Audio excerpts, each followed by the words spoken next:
vous êtes vraiment des bons à rien, vous êtes nuls, tu arriveras à rien dans la vie, tu peux pas y arriver, t'es pas assez intelligent, t'es vraiment trop nul, t'es trop gros. Ni hao, bonjour à tous, deuxième accord Toltec aujourd'hui, quoi qu'il arrive, n'en faites pas une affaire personnelle. Vous avez dû entendre durant votre vie ce genre de choses qu'on vous a dit, ça fait toujours mal, mais quelque part c'est de votre faute. C'est de votre faute parce que vous y accordez de l'importance. Voilà un petit peu ce que le deuxième accord Toltec nous dit, c'est que si ça vous touche, si toutes les mauvaises vibrations, les mauvaises pensées qu'on vous emmène, qu'on vous apporte, si vous les prenez comme vraies, sans même les combattre, sans même essayer de les rejeter, eh bien c'est de votre faute. C'est que votre esprit, vous avez accepté que ça rentre en vous, dans votre esprit, et que ça va venir germer petit à petit. Alors bien sûr qu'il y a souvent de la colère, de la frustration, parce qu'on se sent incapable de réagir, parce qu'on a ce côté timide, on est introverti, et ça nous pose de vrais soucis. Et ça nous pose de vrais soucis parce que ça va nous scléroser, ça va nous figer dans ce genre d'idées, et on va finir par le croire.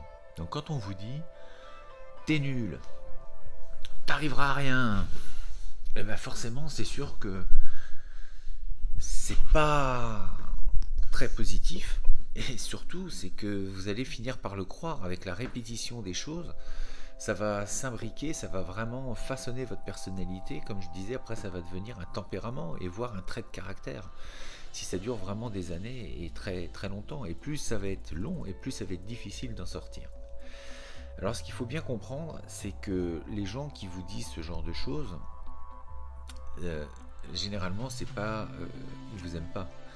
Ils vous aiment pas, ou en tout cas on peut dire des choses sous le coup de la colère, mais c'est des gens qui vont plutôt véhiculer du poison. Donc essayez de faire en sorte de vous dire, parce que la plupart c'est pas forcément des gens que vous appréciez non plus, ou en tout cas des gens très proches, c'est de vous dire qu'ils ne vous connaissent pas plus que ça, et que leur critique, leur invective, ça les regarde, ça les regarde, ça ne vous regarde pas vous. C'est pas, ils n'ont pas quelque chose en fait par rapport à vous-même. Mais quand on en arrive à critiquer tout le temps les autres, c'est qu'on a vraiment un vrai problème personnel. C'est qu'avant de vouloir critiquer les autres, ce serait bien déjà de se critiquer soi-même, d'avoir son propre regard sur soi et d'essayer de gérer un petit peu les problèmes que l'on peut avoir. Mais peut-être que vous aussi vous faites ce genre d'action vis-à-vis de personnes, peut-être que vous les critiquez également. Donc ça, il faudrait arriver à le changer, parce que vous allez perdre du temps à critiquer les autres, perdre du temps, et puis vous vous amenez de mauvaises vibrations. Donc ça peut pas apporter de bonnes choses dans votre vie. Ça, il faut que vous le sachiez. Il faut vraiment prendre conscience. On perd du temps à critiquer les autres, vraiment.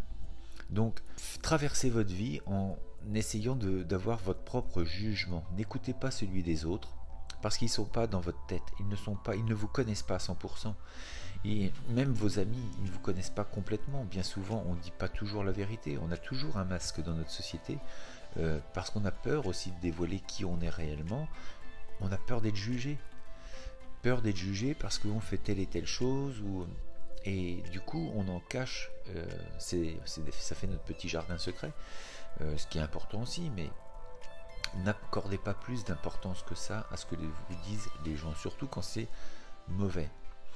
Mais même quand c'est bon, en fait, il faudrait arriver à faire en sorte de ne pas être plus émotif, ou plus de pas montrer sa joie quand on vous dit « Oh, t'es super, t'es quelqu'un de magnifique, merveilleux, t'es intelligent, t'es... voilà, c'est le syndrome de la vache qui rit, c'est t'es trop, t'es pas assez, pas assez, pas assez. » Soyez qui vous êtes, et quoi qu'il arrive, quoi qu'on vous dise, traversez votre vie le plus simplement possible. Quand c'est mauvais, laissez glisser ces pensées. Dites-vous bien que la personne ne vous connaît pas. Ça ne doit pas vous perturber plus que ça.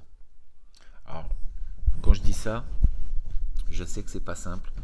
On a beau dire faut laisser passer, je suis tout à fait d'accord pour pour dire que des fois on a envie un petit peu de secouer la personne qui vous a injurié ou maltraité verbalement. Ça, voilà, ça pique un peu. Mais en réfléchissant bien, vous allez vite comprendre qu'effectivement la personne ne vous connaît pas et que si vous arrivez à vous dire en fait c'est pas moi qu'elle invective, mais peut-être elle-même quelque chose qu'elle n'a pas réglé elle-même, du coup ça devient beaucoup plus facile pour vous dire je laisse tomber parce que cette personne a un problème avec elle-même et pas avec moi. Et quand on vous dit par contre des côtés, quand on vous fait des compliments, bah soyez heureux, mais pas plus que ça. Dites-vous aussi que ça ne doit pas vous perturber plus que ça, et ça ne doit pas vous dévier d'une trajectoire que vous avez décidée, et ne pas non plus rentrer dans le côté suffisant parce qu'on vous dit des belles choses. Donc du coup, on en devient un petit peu hautain. Il faut vraiment arriver à faire la part des choses, essayer de rester neutre, que ce soit dans le positif comme dans le négatif, de ne pas sombrer des travers qui nous amènent à dévier notre route. Voilà, c'est donc le deuxième accord Toltec. Voilà. On verra le prochain très bientôt. En attendant, essayez de faire le point sur vous-même, de ce que vous voulez, et puis n'accordez pas trop d'importance. Je sais que c'est compliqué, cet accord-là est pour moi peut-être pas le plus difficile, mais c'est vraiment pas simple d'avoir le recul nécessaire pour ne pas prendre tout pour soi. Surtout quand c'est des gens qui vous sont proches. Et c'est là le plus difficile. C'est parfois difficile d'entendre des choses mauvaises, négatives, de gens qui vous sont proches. Mais est-ce que ce sont vraiment des amis? C'est là ma question. C'est un ami, n'est-ce pas non plus quelqu'un qui vous dit des choses pour vous faire progresser, mais pas uniquement pour vous abaisser. Progresser, oui. L'avilissement et affaiblir celui qu'on aime, enfin soi-disant, pour mieux avoir de l'emprise sur lui ou le rabaisser, je pense que là c'est plus la notion d'amitié.